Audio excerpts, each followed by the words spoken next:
नमस्कार SSC aspirants, कैसे आप सब लोग। उम्मीद करता हूँ कि बढ़िया होंगे और मस्ती से अपनी पढ़ाई कर रहे होंगे। मैं नवल सर अपने यूट्यूब चैनल पर आपका स्वागत करता हूँ।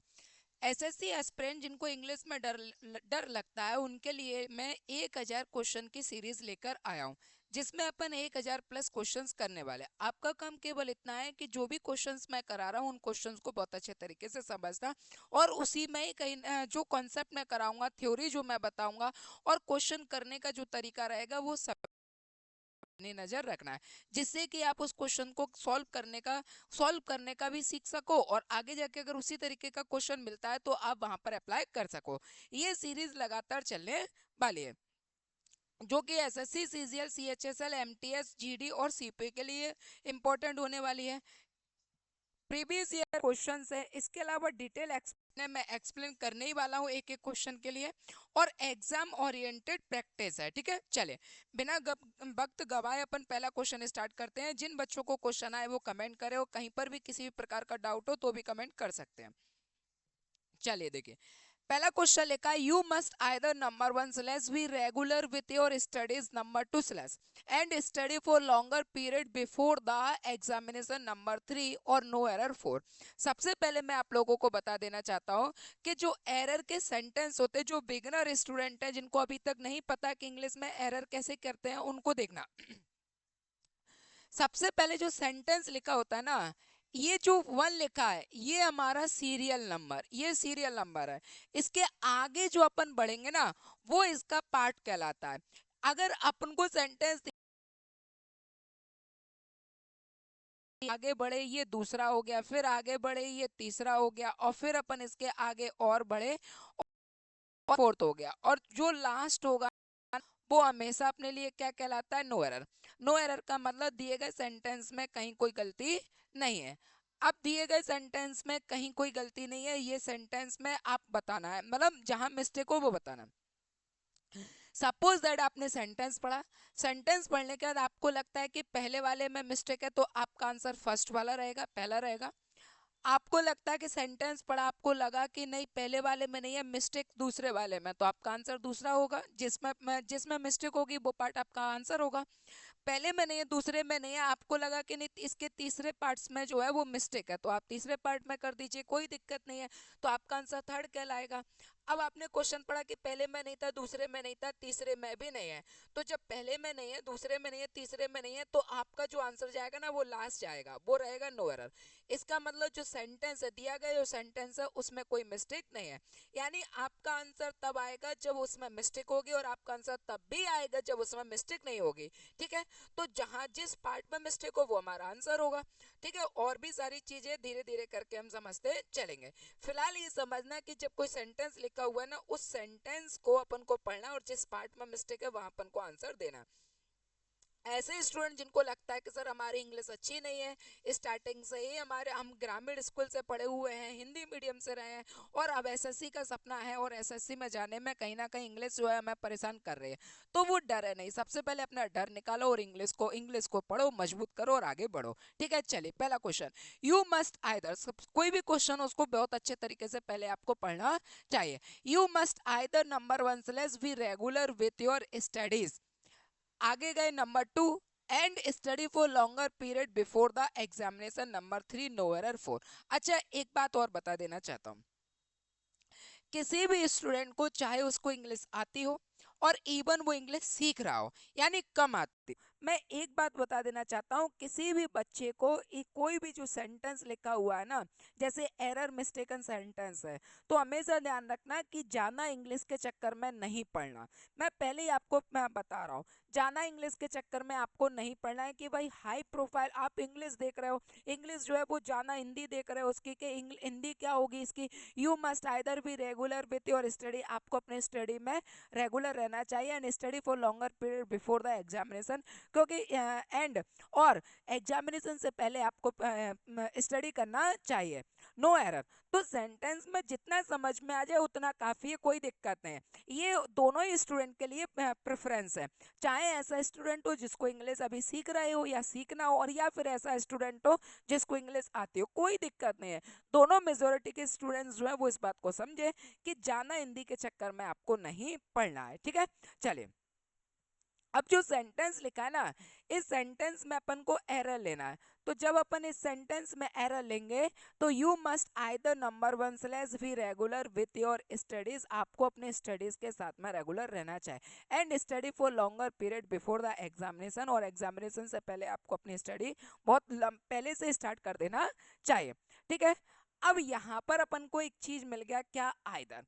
आइदर की अगर अपन बात करें तो इसने हमारी हेल्प कर दिया कि आइदर जो है ना, ये बताता है कंजक्शन को। ठीक है, ये क्या होता है, कंजक्शन। और आइदर का जो कंजक्शन होता है इसके साथ में जो पेयर होता है, ठीक है ना, वो होता है और का।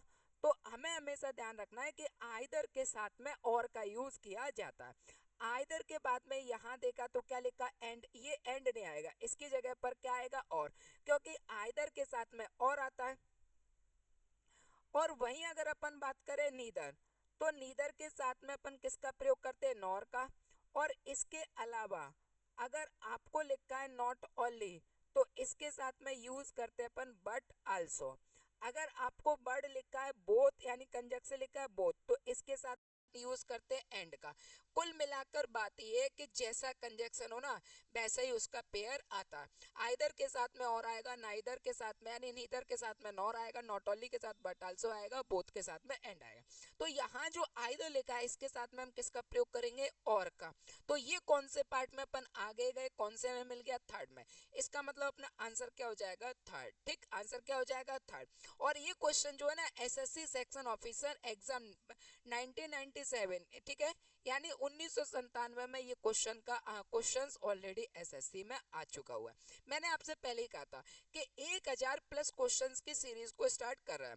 अब 1000 क्वेश्चन की सीरीज को स्टार्ट कर रहे हैं ना, तो आप देख रहे हैं 1997 का क्वेश्चन है। 1997 के क्वेश्चन से लेकर आज के टाइमिंग में लास्ट 2025 के क्वेश्चन तक अपन सारे क्वेश्चंस को पढ़ेंगे। जब क्वेश्चंस बढ़ते चले जाएंगे ना, तो यहाँ पर सन भी बदलता चला जाएगा, ईयर भी बदलता चला जाएगा। ठीक है, तो ये क्वेश्चन, पहले क्वेश्चन का आंसर आ गया। चलिए आगे बढ़े।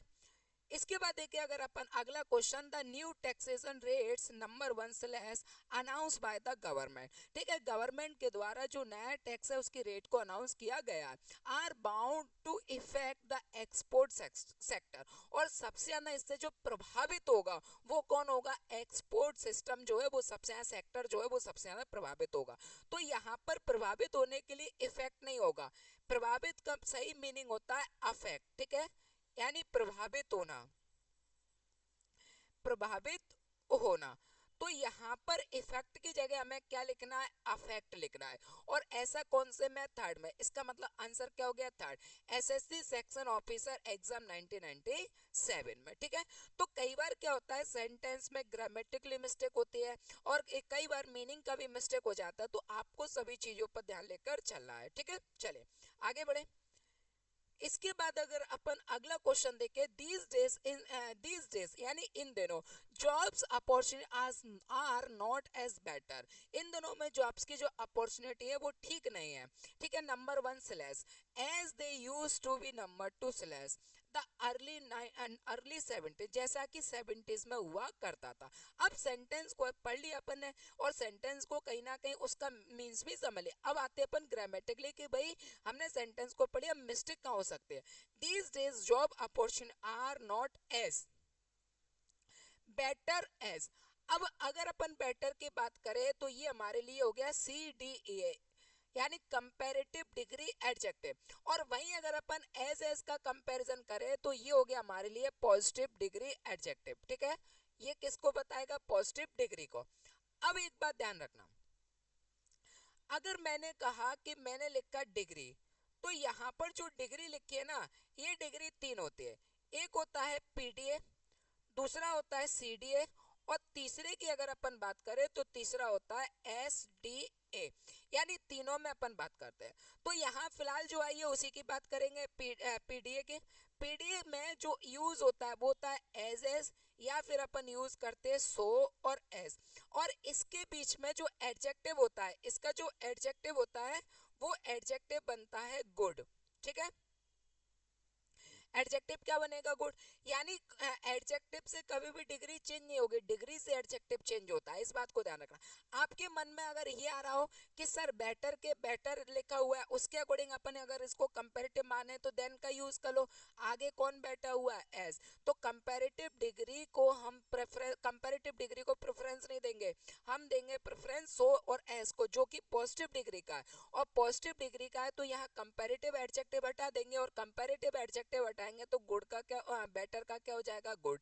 और ऐसा कौन से में? फर्स्ट में। तो आंसर क्या हो जाएगा? फर्स्ट। एसएससी सेक्शन ऑफिसर 1997 में। ठीक है, तो कहने का मतलब मेरा ये है, कई बार हमारा दिमाग ये चल जाता है कि सर अगर ऐसा है तो हम ऐसा क्यों नहीं कर सकते। तो देखो, हमारे दिमाग में पॉसिबिलिटीज, तो क्वेश्चंस की जो पॉसिबिलिटी यानी क्वेश्चन पॉसिबिलिटी वो कई आ सकते हैं, लेकिन ऐसा नहीं है कि हमारे अकॉर्डिंग सबको चलेगा। आपको ध्यान देना है कि एग्जाम की डिमांड, बच्चे क्या बहुत ज्यादा डीप चले जाते हैं, कई बच्चों को इंग्लिश समझ में ही नहीं आती, कई समझ लेते हैं तो जरूरत से ज्यादा समझ लेते हैं। तो दोनों को मैं आंसर देना चाहता हूँ कि आपको पढ़ना उतना ही है जो एग्जाम की डिमांड है। हाँ, अगर इंग्लिश आप अपने लाइफ अपने लिए सीखना चाहते हो, आप चाहते हो कि मैं इंग्लिश में बहुत अच्छा करना चाहूँ, तब बात आती है कि जो चीज है वो बहुत अपर लेवल चला जाता है, आप सीख सकते हो। लेकिन जब आपका पहला काम है कि मैं कैसे भी करके अपने एग्जाम को क्लियर करना चाहता हूँ, तो आपका काम होना चाहिए कि भाई जो मैं एग्जाम दे रहा हूँ ना, उसके अकॉर्डिंग क्या सिलेबस है, उसमें मेरे से कितना पूछा जा सकता है, मुझे उसके लिए कितना डेप्थ जाना और कितना जाना बाहर रहना है, कितना जाना अंदर रहना है। अगर इस बात की आपको बहुत के अच्छे से पकड़ कर ले तो एग्जाम भी अच्छा जाएगा और आप सीखोगे भी अच्छा, और सिलेक्शन भी आपका बहुत जल्दी हो जाएगा। बात बाकी फिर तो बहुत सारी चीजें होती है कि सर ये क्यों नहीं हुआ, तो इसको क्यों नहीं किया। ये सब चीजें तब अच्छी लगती है जब आप कोई टीचर बनना चाह रहे हो, आप इंग्लिश को एज ए टीचर पढ़ा रहे हो, तो बात मैं समझता हूँ। लेकिन एज ए स्टूडेंट अगर इस चीज को समझ रहे हो और एग्जाम देने के लिए जा रहे हो, और एग्जाम में भी ध्यान रखना, एग्जाम में भी आपकी टाइमिंग होती है, एग्जाम में भी क्या होती है? टाइमिंग। और टाइमिंग जो होती है ना, आपको 100 क्वेश्चन करना है, 100 क्वेश्चन कितनी देर में? 60 मिनट में। यानी 1 घंटे में आपको 100 क्वेश्चंस करना है। तो लगभग आप समझ रहे हो कि अगर मैं इसको यहाँ से मल्टीप्लाई कर डिवाइड करूंगा तो मेरे हिसाब से एक क्वेश्चन के लिए 32 सेकंड आएगा, 32 सेकंड पर क्वेश्चन। ठीक है, 32 पर क्वेश्चन यानी एक क्वेश्चन के लिए कितना आ जाएगा? 32 सेकंड। जब एक क्वेश्चन के लिए 32 सेकंड आ जाएगा तो उसके लिए हम ये सारी चीजें सोचेंगे ना, तो फिर कभी भी कुछ भी ठीक होने वाला नहीं है। तो ऐसे में क्या करें कि सिर्फ 32 सेकंड में आंसर लेके आना है। तो दिमाग ये चलना चाहिए कि यार कीजिए, अगर एज आया है तो पॉजिटिव डिग्री हो गया, पॉजिटिव डिग्री में एडजेक्टिव पॉजिटिव डिग्री का आएगा तो बेटर का क्या हो जाएगा? गुड। और पहले में आंसर, ये दिमाग आपका चलना चाहिए। वहां पर आप लेकिन किंतु परंतु पर वाली सारी चीजें हटा देना। ठीक है, तो आंसर क्या हो गया? फर्स्ट। चलिए, इसके बाद आते हैं अपन अगला क्वेश्चन जो लिखा है, when shall we number 1 slash, ठीक है, देखो सेल वी के साथ में सेल लगा है तो कोई दिक्कत नहीं, अराइव और ये वर्ब की फर्स्ट फॉर्म है, यहाँ तक कोई दिक्कत नहीं है, टू आवर डेस्टिनेशन। और ये सेंटेंस जो है ना, सेल लिखा है, ये हो गई हमारे लिए हेल्पिंग वर्ब, वी हो गया हमारे लिए सब्जेक्ट, और ये हो गई वर्ब। अगर सेंटेंस में हेल्पिंग वर्ब पहले है तो इसका मतलब सेंटेंस हमारे लिए कैसा हो रहा है? इंटेरोगेटिव। और अगर ये इंट्रोगेटिव हो रहा है तो यहाँ पर देखोगे लास्ट में क्वेश्चन मार्क है, जो कि बिल्कुल सही है। यानी इंटरोगेटिव में आप किसका यूज करोगे? क्वेश्चन मार्क का। तो यहाँ तक भी ठीक है। अब अपन आगे गए टू अवर डेस्टिनेशन। ठीक है, यानी यहाँ पर अगर अपन देखें तो किसकी बात हो रही है? डेस्टिनेशन की। और डेस्टिनेशन के साथ में अपन टू का प्रयोग नहीं करते, सही प्रीपोजिशन क्या होती है? एट का। ठीक है, क्योंकि यहाँ पर अपन किसी चीज को निश्चित बताते हैं, और निश्चित जब बताएंगे तो अपन एट का प्रयोग करते हैं। तो ये टू मतलब आंसर क्या हो गया? थर्ड। और ऐसा थर्ड में और आंसर हो गया। और ये कब आया? एसएससी सेक्शन ऑफिसर, ये 2001 में आया है। इससे पहले के जो 3 क्वेश्चन अपन ने किए थे वो कौन से किए थे? SSC section officer 1997। और वहीं अगर अपन बात करें तो ये वाला जो क्वेश्चन है अब कौन से ईयर में आया है? 2001 में। तो धीरे धीरे करके आपका आंसर क्वेश्चन जो है ना वो बढ़ता भी चला जाएगा, ईयर नई नई आती चली जाएगी। मैं आपको कोशिश करना चाह रहा हूं कि कम से कम कम से कम 1000 प्लस क्वेश्चंस आपको एरर पर करा सको, और ये हमें करना ही है, ठीक है, ये हमें करना है। जब 1000 क्वेश्चंस कहीं ना कहीं लगातार पढ़ते रहोगे, समझते रहोगे, किसी ना किसी क्वेश्चन से कुछ ना कुछ चीजें तो हमको सीखने को मिलते हैं, और ये सारी चीजें होती रही ना, तो यकीन मानकर चलना आपकी प्रैक्टिस बहुत मजबूत हो जाएगी। क्योंकि आंसर यहाँ अगर मैंने कहा कि आंसर, तो आंसर आपको कोई 5 मिनट में नहीं लाना है, या आंसर आपको पूरे के पूरे 1 मिनट में लेकर नहीं आना है। आपको जो आंसर देना है ना, वो केवल और केवल 32 सेकंड में देना है, और 32 सेकंड में देना है ना, तो किसी भी टॉपिक को पढ़ने के बाद उस टॉपिक पर आपकी पकड़ बहुत अच्छी होना चाहिए, और उस टॉपिक पर अगर आप पकड़ बहुत अच्छी करोगे तो उसके लिए सबसे ज्यादा जो इम्पोर्टेंट है वो है आपकी प्रैक्टिस। जितना टॉपिक को क्लियर करने के बाद प्रैक्टिस करोगे उतना ही ज्यादा अच्छा कर पाओगे, ठीक है। तो इसीलिए ये सारी चीजें आपको आना चाहिए। कई बार क्वेश्चन का आंसर जो है ना, वो देखते ही कि हम बनना चाहिए। ये नहीं कि क्वेश्चन को पढ़ रहे हैं और ये देख रहे हैं कि बढ़िया क्वेश्चन जो है ना नहीं आ रहा, तो अब क्या करें, क्वेश्चन को नहीं छोड़ना है, क्योंकि गांव वालों को या मोहल्ले वालों को या अपने रिश्तेदारों को भी बताना है कि भाई पेपर देने गया है, और पेपर देने के लिए गया पूरे क्वेश्चन करके आया। पूरे क्वेश्चन से मतलब नहीं है, आपको मतलब है सिर्फ सही क्वेश्चन करने से, ठीक है। तो यहाँ पर देखते ही कि हम आंसर तक अगर आपको पहुंचना है कि क्वेश्चन पढ़ा और क्वेश्चन पढ़ने के तुरंत बाद ही आपने आंसर दे दिया, अगर इस लेवल तक आपको पहुंचना है तो आपको प्रैक्टिस करना पड़ेगी। जैसे अगला क्वेश्चन लिखा हुआ है, females are not appointed in our college. Females जो है वो हमारे कॉलेज में अपॉइंट नहीं की जाती है। तो फीमेल्स जो है वो हमारे लिए क्या हो गया, सब्जेक्ट, और सब्जेक्ट जो है वो कैसा है, प्लूरल है, ठीक है। आगे बढ़ गए, आर हेल्पिंग वर्ब है, प्लूरल के साथ आर, ठीक है। नॉट लिखा है, अपॉइंटेड वर्ब की थर्ड फॉर्म बता रहा है, ठीक।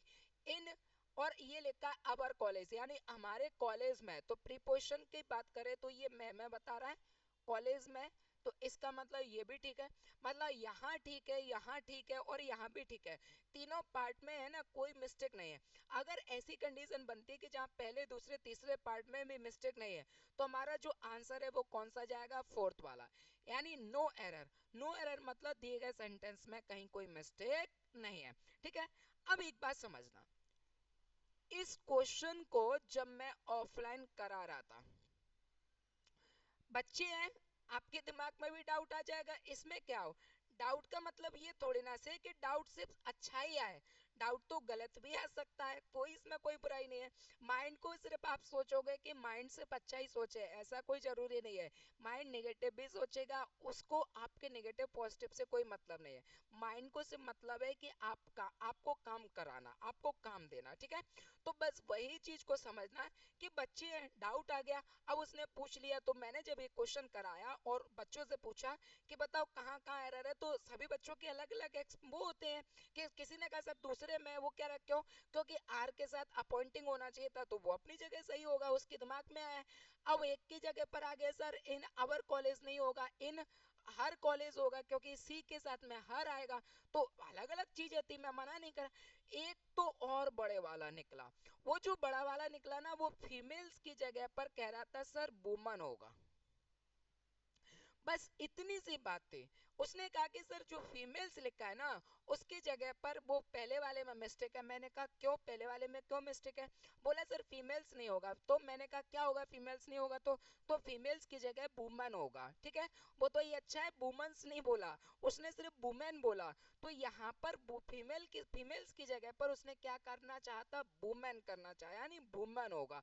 तो मैं आपको बता दूं, चाहे आप फीमेल लिखो और चाहे आप वुमेन लिखो, दोनों बातें ही सही है। आपका फीमेल भी सही है और वुमेन भी सही है। तो ये इस तरीके के जो क्वेश्चंस है ना, इसके लिए आपको पढ़ लेना पड़ेगा। नाउन प्रोनाउन में ये सारी चीजें कंसेप्ट क्लियर कर लेना, ठीक है। तो यहाँ पर ये चीज को ध्यान रखना है कि फीमेल और वुमेन दोनों बातें एक ही है।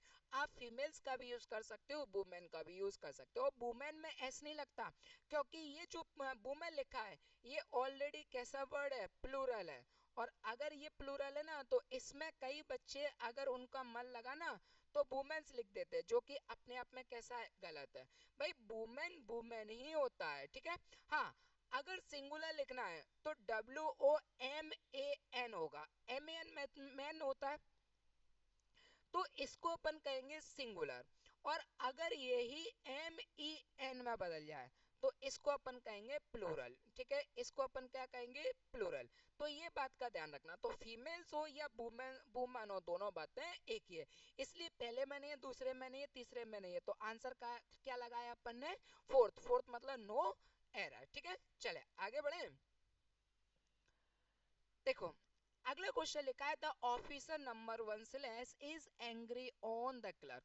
यहाँ अगर अपन ऑफिसर की बात करें तो ऑफिसर हमारे लिए क्या हो रहा है, सब्जेक्ट हो रहा है, फिर इज सिंगुलर है, तो यहाँ पर जो इज लिखा है वो भी सही है, ठीक, यानी helping verb. Angry on the clerk यानी जो ऑफिसर है वो क्लर्क पर क्या हुआ, गुस्सा हो गया। For not attending to the work यानी जो क्लर्क है वो सही से काम नहीं कर रहा था, इस वजह से जो ऑफिसर है वो क्लर्क पर गुस्सा हो गया। अब क्लर्क पर गुस्सा हो गया तो यहाँ पर क्या है, एक वर्ड लिखा है एंग्री,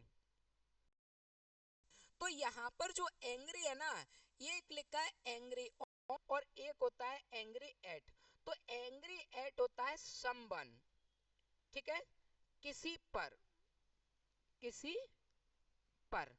और अगर वो यहाँ पर व्यक्ति है, ठीक, तो हमको जो यूज करना चाहिए वो ऐड करना चाहिए, और ऑन का मतलब होगा समथिंग, ठीक। ये किसके लिए जाएगा, वस्तु के लिए जाएगा, ये किसके लिए जाएगा, वस्तु के लिए। सपोज दैट जैसे ये पेन है, ठीक है, अब ये पेन है, अब ये पेन जो है वो मुझे बार बार डिस्टर्ब कर रहा है, बार बार परेशान कर रहा है, तो मैं चाहूंगा कि आई एंग्री ऑन का यूज करो। और अगर किसी व्यक्ति पर मैं गुस्सा निकाल रहा हूं तो व्यक्ति पर गुस्सा निकालने के लिए मुझे यूज करना चाहिए एंग्री एट का, तो यहाँ पर एंग्री ऑन नहीं होगा, सही वर्ड क्या होगा, एंग्री एट। और ऐसा कौन से में, सेकंड में, तो आंसर क्या हो जाएगा, सेकंड वाला। ये जो चीज है ना इसको लिख लेना, आपके काम आने वाले है।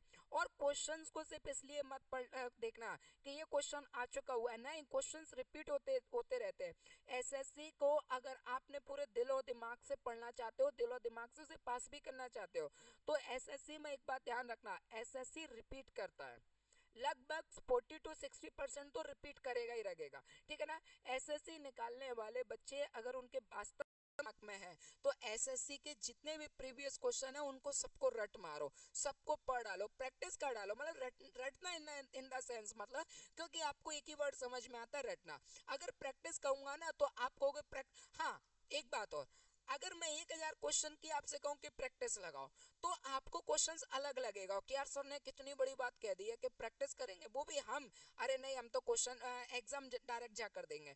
और अगर वही मैं कह दूं कि यार एग्जाम नहीं निकल रहा, बोले नहीं, एक बात कहूं, बोले कि क्या, कि एक बात मान के ऐसा मैं कह रहा हूं, ठीक है, तो तू क्या कर के 1000 क्वेश्चन जो पूरे है ना उनको रट ले।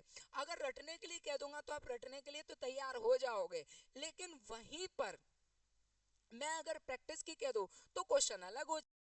जैसे अगर मैंने कहा कि ये लिखा है 4999 और एक तरफ मैंने लिखा 5000 रुपए, ठीक है, तो आपको पता है कि अगर मैं 5000 रुपए लिखूंगा तो मेंटलिटी वर्क करती है, 5000 रुपया, 5000 तो बहुत होते हैं, लेकिन अगर मैंने वहीं पर लिखा है 4999 तो लोग बात कहते हैं 4999 कोई दिक्कत नहीं है, और 5000 कह दो, जबकि दोनों में फर्क कितना है, सिर्फ 1 रुपए का। तो ये मेंटलिटी तो वर्क कर रही है कि नहीं कर रही है। तो वैसे ही अगर मैं यहाँ पर आपसे कहता हूँ कि 1000 क्वेश्चन आपको प्रैक्टिस करना है तो आपको बहुत जाना लगेगा, ठीक है। और अगर मैं कहूँ कि आपको 1000 क्वेश्चन जो है ना वो रटना है, तो आप कहोगे लाओ सर दो, अभी रट देते हैं, कोई दिक्कत नहीं है। तो ऐसी गलती नहीं करना है, रटना रटना बेकार चीज है। जब आप कर ही रहे हो तो क्वेश्चन को पढ़ो, समझो और फिर आगे बढ़ो, क्योंकि क्वेश्चन एसएससी में रिपीट होता है और एक क्वेश्चन को करोगे तो हमें दूसरा क्वेश्चन भी मिलेगा, ठीक है। चले इसके बाद अगला आता है no sooner number 1 slash I had spoken number 2 slash then he left. सबसे पहले तो एक चीज ध्यान रखना, कभी भी अगर आपको नो सूनर मिल जाए तो नो सूनर के साथ में सबसे पहले जो यूज करते हैं वो पेयर होता है देन का। नो सूनर जैसे ही दिखे 99% एंड 90% तक आपका आंसर आ जाएगा कि नो सूनर के साथ में देन का यूज करते हैं, और नो सूनर के साथ अगर आपको देन मिले तो बस वही इंपॉर्टेंट है। तो ये लिखा नो सूनर, सबसे पहले अपन देखेंगे देन आएगा क्या। नो सूनर के साथ में यहाँ गए देन मिल गया, इसका मतलब ये तो सही है। और अगर आपको नो सूनर के साथ में देन मिल रहा है तो मिस्टेक फिर कहीं और होगी। अब आपको दिमाग के घोड़े दौड़ाना पड़ेंगे, ठीक है।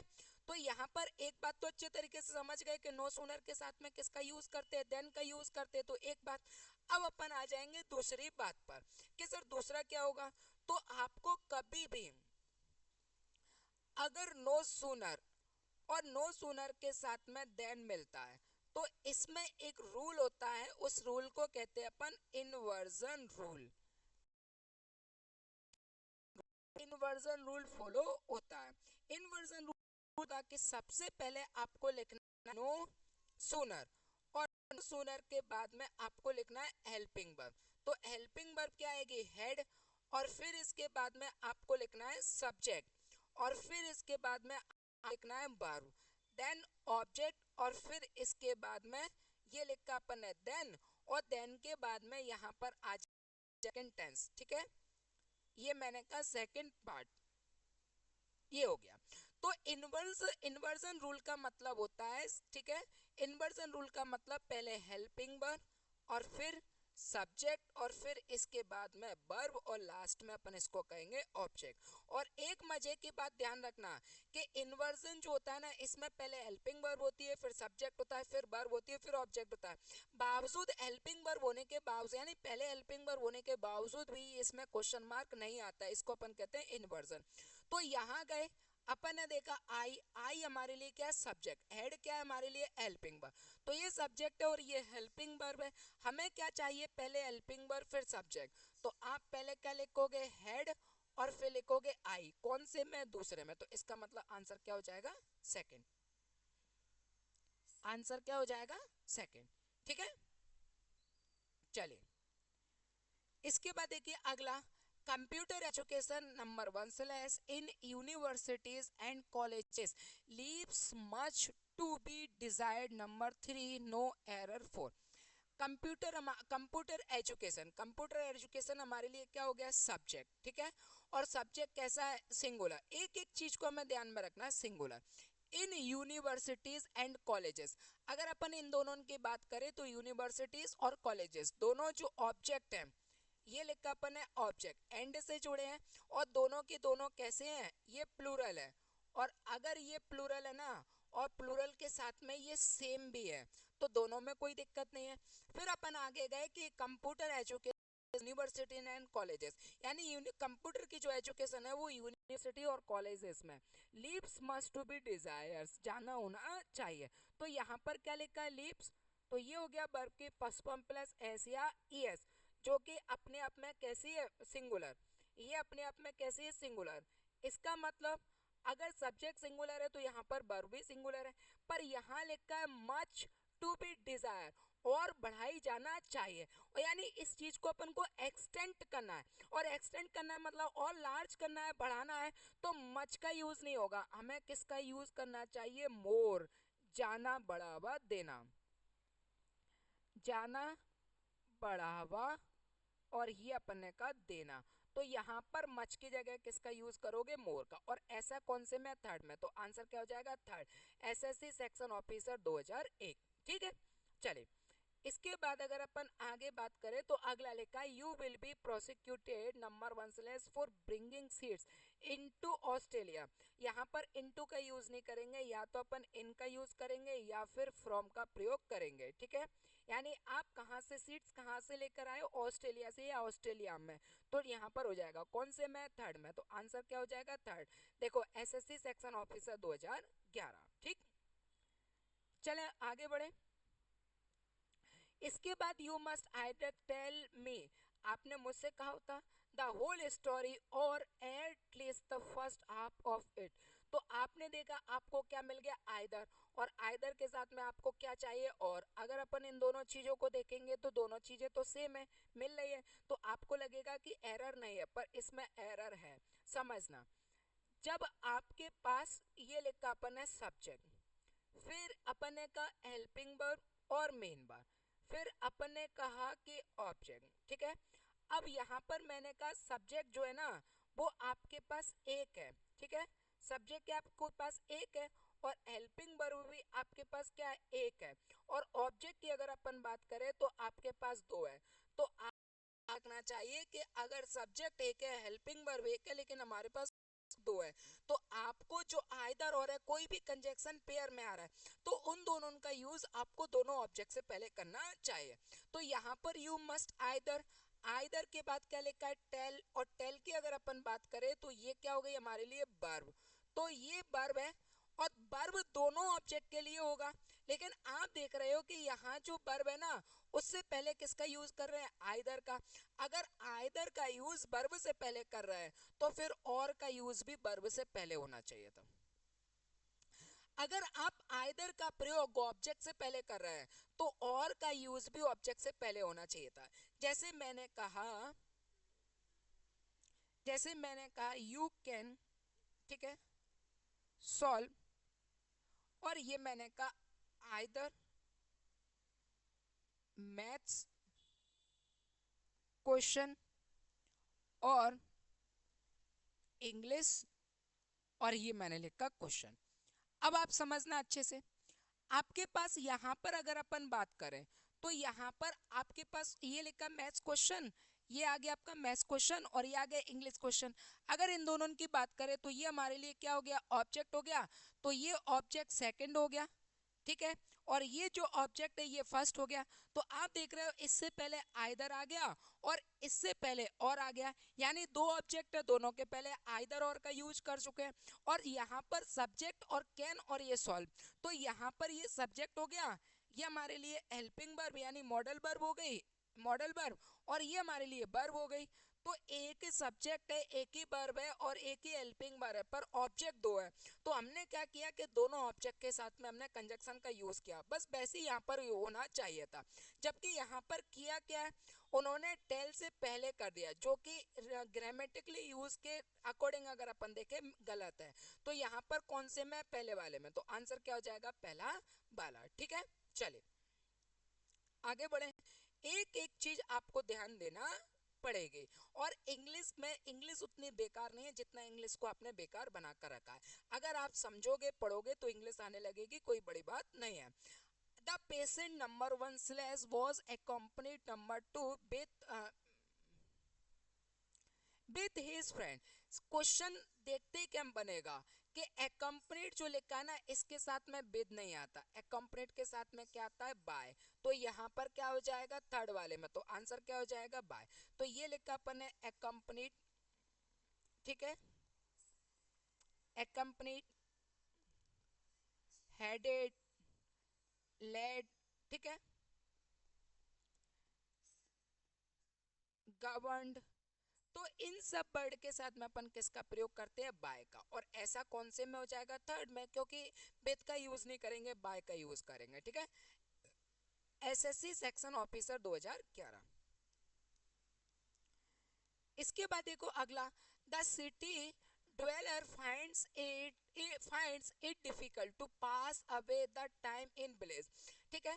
तो pass, to pass away, to pass away का मतलब होता है, ये देखो, to pass away, to pass away का मतलब होता है गुजर जाना, ठीक है, और पास अवे का भी मतलब होता है, ठीक है, गुजर जाना।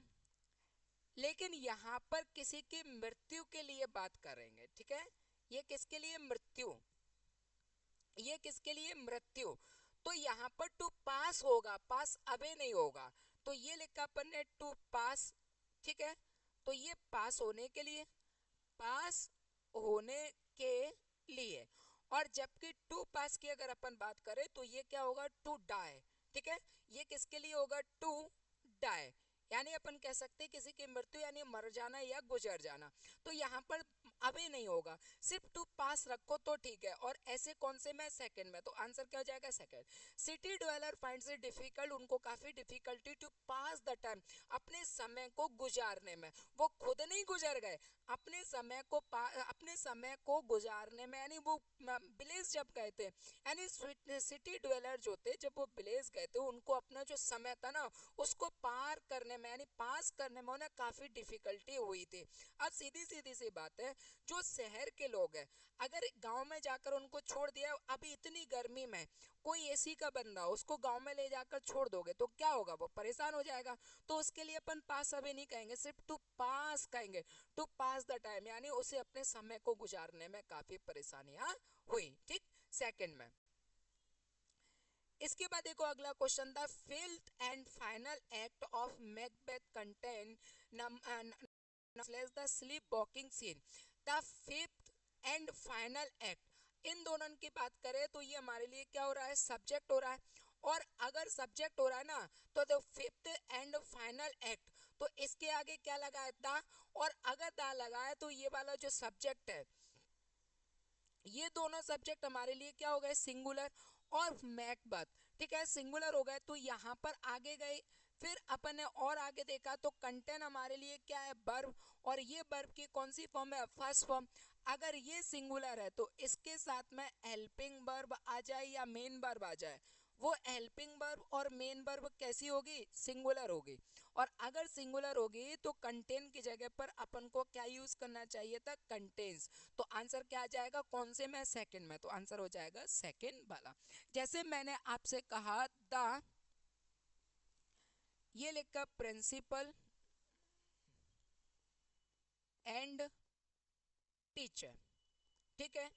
और इसके बाद मैंने लिखा कम, कम्स, तो आंसर क्या हो जाएगा, ये दोनों जो सब्जेक्ट है ना, अगर एंड से दो सब्जेक्ट जुड़े हो और आर्टिकल पहले वाले के साथ में हो, तो ऐसी कंडीशन में वो सब्जेक्ट सिंगुलर माना जाता है।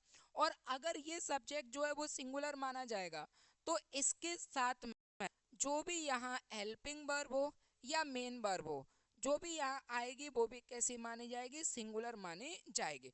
तो सिंगुलर मानी जाएगी तो आंसर क्या हो जाएगा, कम्स। वैसे ही अगर मैंने यहाँ पर कहा फिफ्थ है, फिफ्थ एंड फाइनल एक्ट, ठीक। और इसके आगे क्या लगा था, द। तो यहां पर मैंने कहा कि कंटेन, और ये मैंने कहा कंटेन्स, कि किसका यूज करेंगे, तो किसका यूज करेंगे, कंटेंस का। जैसे कम्स का यूज किया वैसे कंटेंस का यूज करेंगे, क्योंकि सब्जेक्ट हमारा यहाँ पर कैसा बन जाएगा, सिंगुलर। ठीक है, चले आगे बढ़े। अब अगर अपन इसमें आगे देखेंगे क्वेश्चन को, तो आगे बढ़ते हैं, देखें।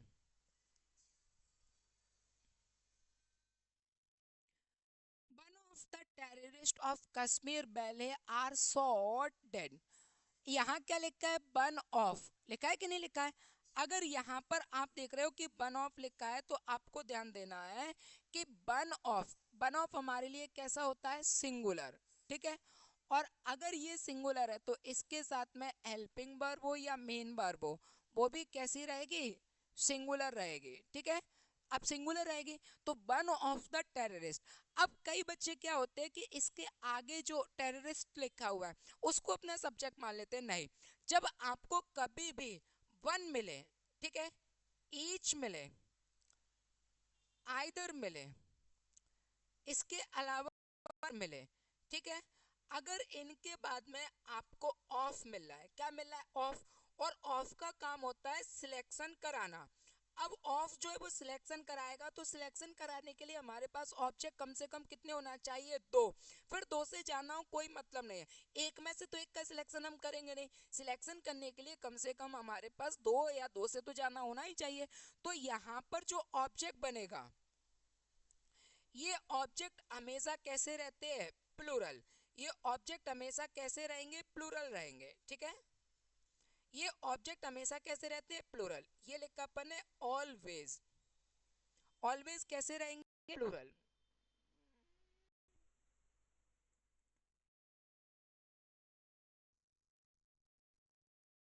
ठीक है, ये कैसे रहेंगे, ऑलवेज प्लूरल। तो जैसे मैंने यहाँ पर लिखा वन, वन, और ये मैंने कहा स्टूडेंट, और यहाँ पर आ गया स्टूडेंट्स।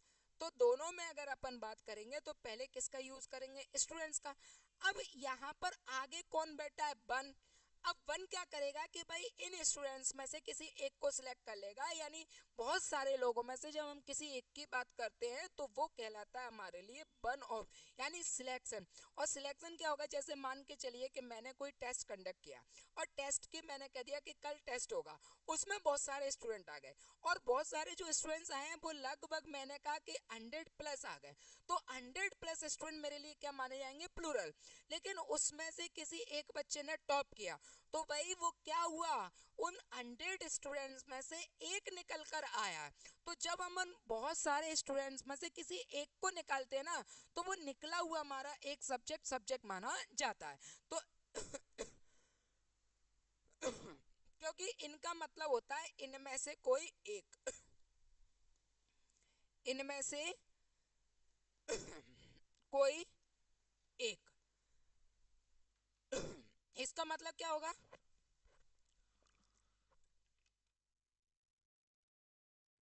इसका मतलब होगा इनमें से कोई एक। तो जब मैं किसी एक की बात करूंगा तो वो सब्जेक्ट मेरे लिए माना जाएगा। वैसे ही वन ऑफ, ऑफ के बाद में अगर यहाँ पर देखोगे टेररिस्ट हो रहा है और ये हमारे लिए क्या हो जाएगा, प्लूरल हो जाएगा। ठीक है, तो यहाँ पर पर इस टेररिस्ट में से हम किसी एक की बात करेंगे, वन निकाले मतलब इनमें से कोई एक। Of the Kashmir valley are short, जब हमारा सब्जेक्ट एक है, पिंग वर्ब भी हम उस एक के लिए लगाएंगे और एक हमारे लिए सिंगुलर होगा तो आर की जगह किसका प्रयोग करेंगे, इज का। और ऐसा कौन से में, थर्ड में, तो आंसर क्या हो जाएगा, थर्ड।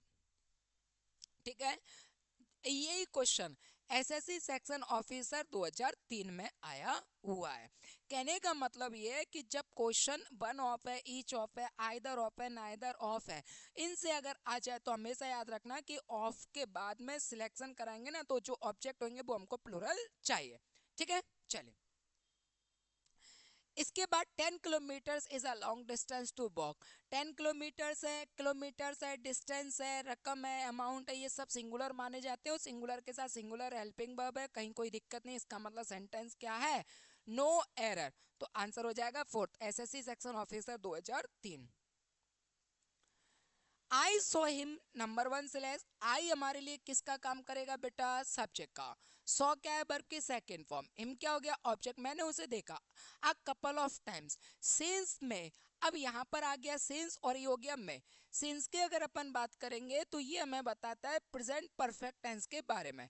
ये हमें जानकारी देता है कि सिंस और सिंस के बाद में अगर में लिखा है यानी टाइम लिखा है तो ये हमको बताएगा कि सर ये वाला जो अगर कंडीशन आती है, सिंस अगर आती है तो टेंस जो है ना वो हमको प्रेजेंट परफेक्ट टेंस में बनाना चाहिए। यानी कुछ कीवर्ड होते हो, कीवर्ड अपने आप में बता देते कि भाई ऐसा है तो ऐसा ही रहेगा। यानी अगर चाबी है तो वो उसी ताले को खोलेगी जिसकी वो चाबी है, वैसे ही सिंस जो है ना वो प्रेजेंट परफेक्ट को बता देगा। और प्रेजेंट परफेक्ट का मतलब क्या है, हैज और हैव, हैज है प्लस वर्ब की थर्ड फॉर्म। ठीक है, तो इसका मतलब अगर कीवर्ड हमको कह रहा है, पहले से ही सचेत कर रहा है कि सर सिंस और जो में लिखा है ना इसकी वजह से सेंटेंस प्रेजेंट परफेक्ट में जाएगा। और प्रेजेंट परफेक्ट का मतलब होता है हैज है प्लस वर्ब की थर्ड फॉर्म। तो यहाँ पर अपन सीधा सीधा कहेंगे कि भाई बता, जब आपका कीवर्ड हमसे कह रहा है कि प्रेजेंट परफेक्ट में सेंटेंस बनना चाहिए और प्रेजेंट परफेक्ट का मतलब हैज है प्लस वर्ब की थर्ड फॉर्म, तो आपने यहाँ पर वर्ब की सेकंड फॉर्म क्यों रखा है, आप इसको हटाइए। तो बोले तो क्या करना चाहिए, तो आपको यहाँ पर लिखना चाहिए आई हैव और ये लिखा सीन और इसके बाद में लिखा हिम। बोले अब अगर मैं ऐसा लिख दूं तो कितो खुश हो जाऊंगा, तो ऐसा तो है नहीं है। तो कैसा है, वर्ब की सेकंड फॉर्म है जबकि हमें चाहिए ही, और ऐसा कौन से में, फर्स्ट में, तो इसका मतलब आंसर क्या हो जाएगा, फर्स्ट। तो जैसा टेंस यानी जैसा कीवर्ड जैसी उसकी रूपरेखा वैसे ही आपको सेंटेंस भी फ्रेम करना। और ये सभी चीजें जो छोटी छोटी चीजें हैं जैसे मैं पकड़ पा रहा हूँ ना वैसे ही आप भी पकड़ पाओगे। बस इंपॉर्टेंट ये कि पहले तो आपको इंग्लिश में नहीं डरना है, दूसरी बात इंग्लिश को बहुत अच्छा करना है, ये मन में बिठा लो। इसके बाद देखो अगला question, T number one slash which I am drinking is hot. T जिसे मैंने पिया वो बहुत हॉट थी। ठीक है, T which I am drinking, मैंने पिया, इज हॉट। और ये जो इज है वो किसके लिए है, टी के लिए। यानी मैंने जो टी पी ना, चाय पी, वो बहुत गर्म थे। तो यानी सेंटेंस मिस्टेक नहीं है, और कहीं कोई मिस्टेक नहीं है तो आंसर क्या चला जाएगा, no error, SSC section officer 2003। चलिए इसके बाद we were looking forward number 1 to hear news number 2 about the missing fisherman. अब ये लिखा we were looking forward to. अब हमेशा ध्यान रखना, अगर आपको कभी भी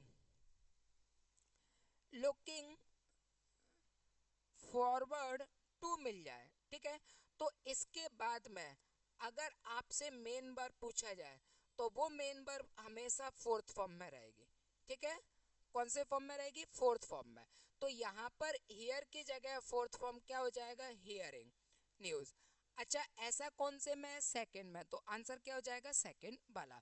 इसको याद कर लेना, नोट डाउन कर लेना, ठीक। चले आगे बढ़े। इसके बाद the actress number 1 was shocked, number 2 by the news of a dog's death, number 3 NOR. Actress थी वो शॉक्ड हो गई by the news of her dogs, ठीक है, जब उसको पता चला उसका डॉग है ना वो निपट गया यानी मर गया, ठीक है, यानी इंसान की कोई वैल्यू नहीं है। अब बताओ डॉग जो था ना, ठीक है, प्रेम हो सकता है डॉग से, कोई बात नहीं है, लेकिन आप लोग देखते हो कि अब प्रेम होना अच्छी बात है, कोई बात नहीं है जानवर से, इसके टाइमिंग में जरूरत से जाना भी बेकार होता है, ठीक।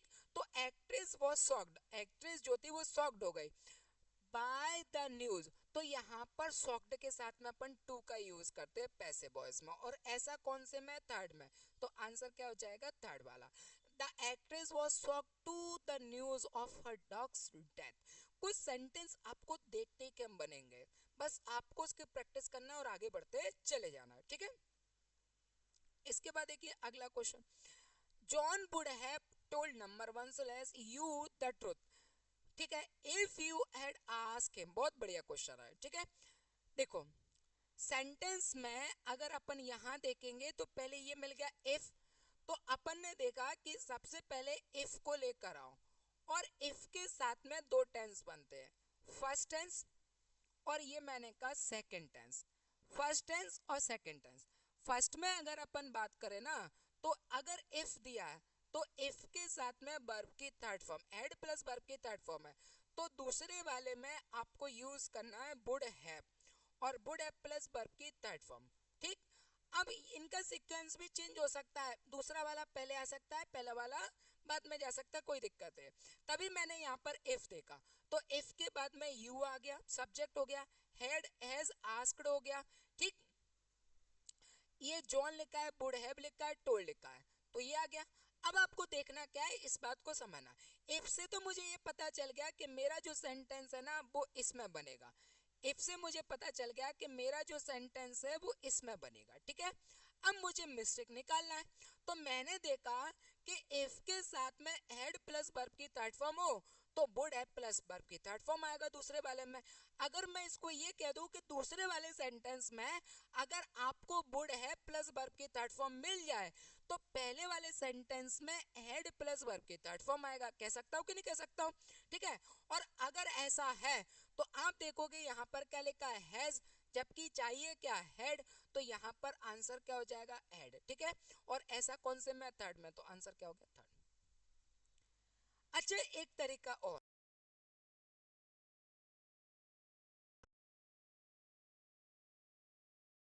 टिकाने और आंसर लेना है, लॉजिक से काम लगा लेगा, ठीक है।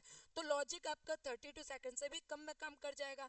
अगर मैं यहाँ पर देखूंगा वुड हैव और वुड हैव प्लस वर्ब की थर्ड फॉर्म लिखा है, तो मैं कहूंगा कि ये जो है ना पास्ट को बता रहा है, किसको बता रहा है, पास्ट को। अगर मैंने कहा कि इस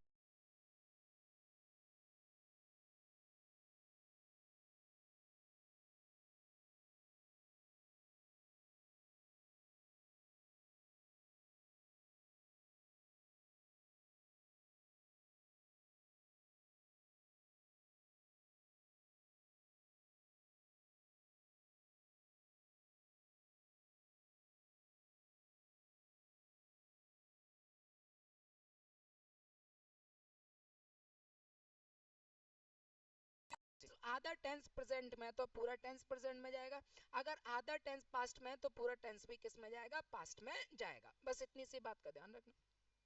ये हो गया आपका लॉजिकल, और बाद बाकी जो मैंने आपको पूरा बताया ये हो गया आपके लिए सेंटेंस का फॉर्मेशन। तो दोनों में से आपको जो अच्छा लगे आप यूज कर सकते हैं। आगे बढ़े, देखिए question number 20। I know a doctor, मैं जानता हूं डॉक्टर को। यू आर रेफरिंग टू, जो जिस डॉक्टर को आपने रेफर किया हुआ है।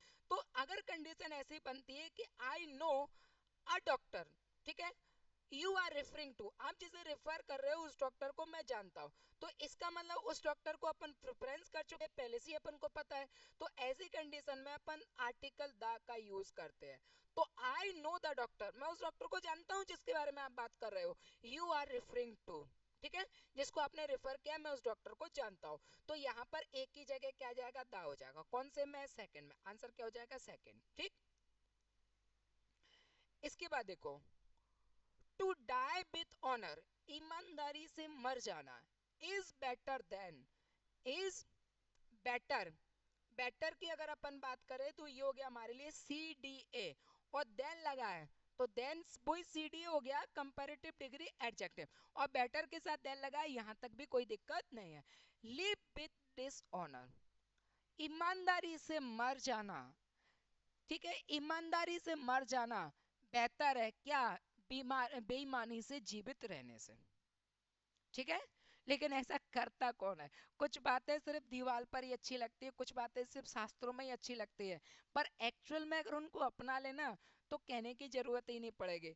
आप देखोगे ये लाइन को अगर अपन नेता के लिए यूज कर लेना और ब्यूरोक्रेट्स के ऑफिसरों के लिए, पुलिस वालों के लिए यूज कर ले, तो ये कभी नहीं हो सकता, जबकि सबसे अच्छी बातें इनके ही परिसर में लगी होती है। आप पुलिस थाने में जाओ, सबसे अच्छी बातें लिखी,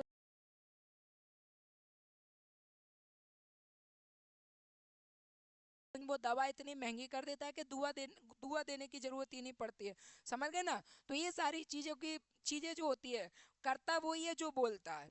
ठीक, तो यहाँ पर to die with honour is better than live with dishonour, बेईमानी से जीने से जाना बेहतर है कि ईमानदारी से मर जाना। ठीक, तो यहाँ पर सेंटेंस में कोई दिक्कत नहीं है, कोई दिक्कत नहीं है, तो इसका मतलब आंसर क्या होगा, फोर्थ वाला, नो एरर। 2004, ठीक है, एसएससी टैक्स असिस्टेंट 2004 में ऑलरेडी पूछा हुआ है।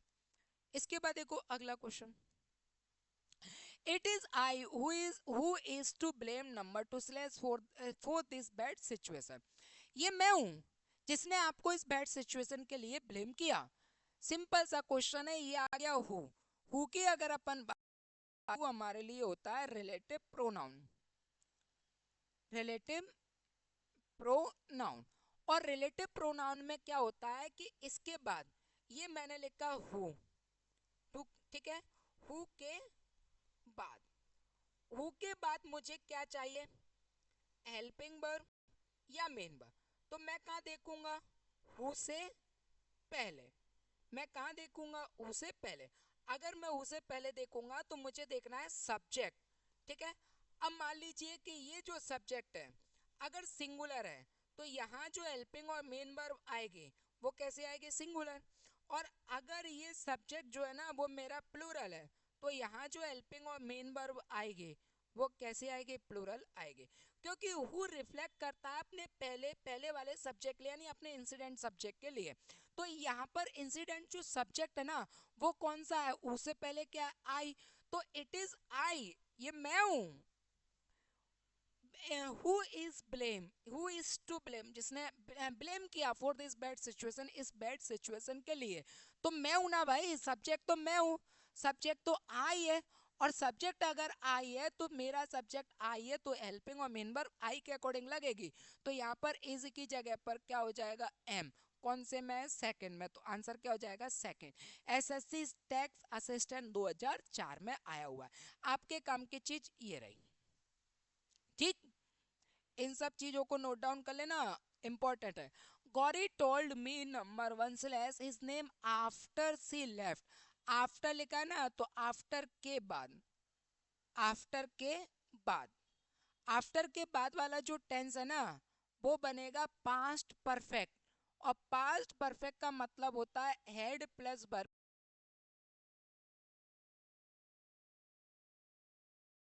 ऑलरेडी थर्ड फॉर्म का काम कर रही है। और ऐसा कौन से में, थर्ड में। तो आंसर क्या हो जाएगा, थर्ड। ठीक है, चले आगे बढ़े। slash has read number 2 slash pages after pages the Bible. मेरी सिस्टर ने बाइबल के पेज के बाद पेज पढ़े, ठीक है। देखो किसी भी प्रीपोजिशन में अच्छे से समझना, कभी भी अगर आपको प्रीपोजिशन मिल जाए और यहाँ पर कोई ऑब्जेक्ट आ जाए, यहाँ पर क्या आ जाए आपके लिए, ऑब्जेक्ट आ जाए। एक्चुअल में ये ऑब्जेक्ट नहीं होते, नहीं तो दिक्कत होगी। रियल में इसको अपन कहते हैं नाउन, रियल में इसको क्या कहते हैं, नाउन। ये दोनों जो नाउन है ना, इसमें हमेशा ध्यान रखना ये कैसे होना चाहिए, सेम होना चाहिए। इसमें ध्यान रखना ये दोनों कैसे होना चाहिए, सेम होना चाहिए, ठीक। हमेशा कैसे होना चाहिए, सेम होना चाहिए। अब मैंने कहा कि नाउन प्रीपोजिशन प्लस नाउन दोनों होना चाहिए और सेम होना चाहिए, भाई सेम तो है, इसमें तो कोई दिक्कत नहीं है, पर सेम होना चाहिए। पर सेम कौन सा, सिंगुलर में कि प्लूरल में? सेम तो यहाँ पर भी है, ये लिखा है पेजेस पेजेस और ये लिखा है पेजेस, पर ये प्लूरल है, पेजेस आफ्टर पेजेस प्लूरल है। और दोनों की अगर अपन बात करेंगे तो दोनों कैसे हैं, सेम है। तो मैंने आपको क्या कहा, सेम होना चाहिए, तो है तो सेम, क्या दिक्कत। पर आगे समझना है, सेम तो होना चाहिए पर सेम के साथ में ये हमेशा कैसे होना चाहिए, ये लिखा अपन है ऑलवेज, ऑलवेज सिंगुलर, ठीक है। इसीलिए ये लिखा अपन है पेज आफ्टर पेज, ठीक है। दोनों सेम है, दोनों सेम है और दोनों कैसे हैं, सिंगुलर है। ये पेजेस आफ्टर पेजेस लिखा है, दोनों सेम है, लेकिन ये कैसे है, प्लूरल है। हमें प्लूरल नहीं चाहिए, हमें कैसे चाहिए, सिंगुलर। तो इसका मिस्टेक है, और मिस्टेक है तो ये कौन से पार्ट में है, थर्ड में। तो आंसर क्या हो जाएगा, थर्ड वाला। क्लियर हुआ। तो ये थे आपके आज के पहली वीडियो के 25 क्वेश्चन। इसी तरीके से 25-25 क्वेश्चन करते हुए अपन को 1000 प्लस क्वेश्चन तक पहुंचना है। आपका काम केवल इतना है कि वीडियो को देखना है, कहीं क्वेश्चन में डाउट है तो कमेंट करना है, वीडियो को लाइक करना है, और आपके जैसे बहुत सारे लगता है और सीखना चाहते हैं तो उनको शेयर जरूर करें। अगर पहली बार